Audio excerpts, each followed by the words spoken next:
Hoje eu quero meditar com você sobre João Batista, uma meditação muito interessante. Em nome do Pai, do Filho, do Espírito Santo. Amém. Vamos meditar Lucas capítulo 1, versículo de 5 a 25. Nos dias de Herodes, rei da Judéia, vivia um sacerdote chamado Zacarias, do grupo de Abia. Sua esposa era descendente de Araão e chamava-se Isabel.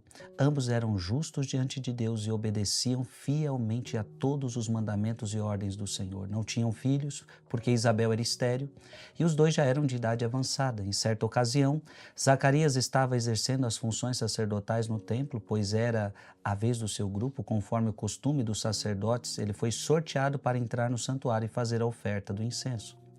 Toda a assembleia do meio do povo estava do lado de fora, rezando enquanto o incenso estava sendo oferecido. Então apareceu-lhe o anjo do Senhor de pé e à direita do altar do incenso. Ao vê-lo, Zacarias ficou perturbado e o temor apoderou-se dele. Mas o anjo disse: Não tenhas medo, Zacarias, porque Deus ouviu tua súplica. Tua esposa Isabel vai ter um filho e tu lhe darás o nome de João. Tu ficarás alegre e feliz, e muita gente se alegrará com o nascimento do menino. Porque ele vai ser grande diante do Senhor, não beberá vinho nem bebida fermentada, e desde o ventre materno ficará repleto do Espírito Santo. Ele reconduzirá muitos do povo de Israel ao Senhor seu Deus, e há de caminhar à frente deles com o espírito e o poder de Elias, a fim de converter os corações dos pais aos filhos e os rebeldes às sabedorias dos justos, preparando para o Senhor um povo bem disposto. Então Zacarias perguntou ao anjo: Como terei certeza disso? Sou velho e minha mulher é de idade avançada. O anjo respondeu-lhe: Eu sou Gabriel, estou sempre na presença de Deus e fui enviado para dar-te uma boa notícia. Eis que ficarás mudo e não poderás falar até o dia em que essas coisas acontecerem, porque tu não acreditaste nas minhas palavras, que hão de se cumprir no tempo certo. O povo estava esperando Zacarias e admirava-se com a sua demora no santuário. Quando saiu, não podia falar-lhes e compreenderam que ele tinha tido uma visão no santuário. Zacarias falava com sinais e continuava mudo. Depois que terminou seus dias de serviço no santuário, Zacarias voltou para casa. Algum tempo depois, sua esposa Isabel ficou grávida e escondeu-se durante 5 meses. Ela dizia: eis o que o Senhor fez por mim nos dias em que ele se dignou tirar-me da humilhação pública. Palavra da salvação.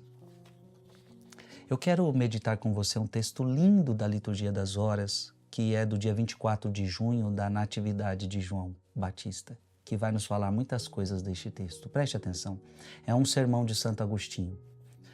A igreja celebra o nascimento de João como um acontecimento sagrado. Dentre os nossos antepassados, não há nenhum cujo nascimento seja celebrado solenemente. Então, se você prestar atenção, a gente não celebra o nascimento de nenhum outro santo. Então, celebramos o nascimento de Jesus, celebramos o nascimento de Maria e de João Batista, só. Então, olha a importância de João de celebrar o seu nascimento. João nasce de uma anciã estéril e Cristo nasce de uma jovem virgem. O pai de João não acredita que ele possa nascer e fica mudo. Maria acredita e Cristo é concebido pela fé. Eis o assunto que quisemos meditar e prometemos tratar. João apareceu como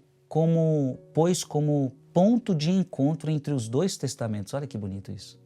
João é o ponto de encontro entre os dois testamentos, o Antigo e o Novo. O próprio Senhor o chama de limite quando diz em Lucas 16:16, a lei e os profetas até João Batista. Então ele representa o Antigo, João Batista representa o Antigo Testamento e anuncia o Novo. Olha a grandeza desse profeta. Ele representa o Antigo Testamento, mas ele anuncia o Novo. Por quê? Porque representa o Antigo Testamento, ele nasce de pais idosos. Olha Agostinho. Por que ele nasce de pais idosos? Porque ele representa o Antigo Testamento. Porque anuncia o Novo, é declarado profeta ainda estando nas entranhas da mãe. Então, profeta do Antigo Testamento, por isso pais idosos. Profeta que anuncia o Novo Testamento, por isso, desde o ventre materno, ele é consagrado. Na verdade, antes mesmo de nascer, exultou de alegria no ventre materno a chegada de Maria. Antes de nascer, já é designado, revela-se de quem seria o precursor, antes de ser visto por ele. Tudo isso são coisas divinas, que ultrapassam a limitação humana. Por fim, nasce, recebe o nome e solta-se a língua do Pai. Relacionemos o acontecimento com o simbolismo de todos estes fatos. Zacarias emudece e perde a voz até o nascimento de João, o precursor do Senhor.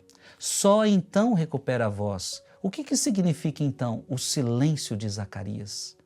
Não seria o sentido da profecia que antes da pregação de Cristo estava de certo modo velado, oculto, fechado? Mas com a vinda daquele a quem elas se referiam, tudo se abre e torna-se claro. O fato de Zacarias recuperar a voz no nascimento de João tem o mesmo significado que o rasgar-se o véu do templo, quando Cristo morreu na cruz. Se João se anunciasse a si mesmo, Zacarias não abriria a boca. Solta-se a língua, porque nasce aquele que é a voz. Com efeito, quando João anunciava o Senhor, perguntaram-lhe: quem és tu? E ele respondeu: eu sou a voz que clama no deserto. João é a voz, o Senhor, porém, no princípio era a palavra. João 1:1. João é a voz no tempo, Cristo é desde o princípio a palavra eterna. Meu Deus, que pena que eu tive que ler tão corrido, mas deu para você entender. É um texto profundíssimo que eu gostaria aqui de explicar para você, mas não dá tempo. A voz que desperta os ouvidos para Cristo. Escreve aqui nos comentários. Que eu escute essa voz que me desperte para Cristo. Pai, Filho e Espírito Santo. Amém.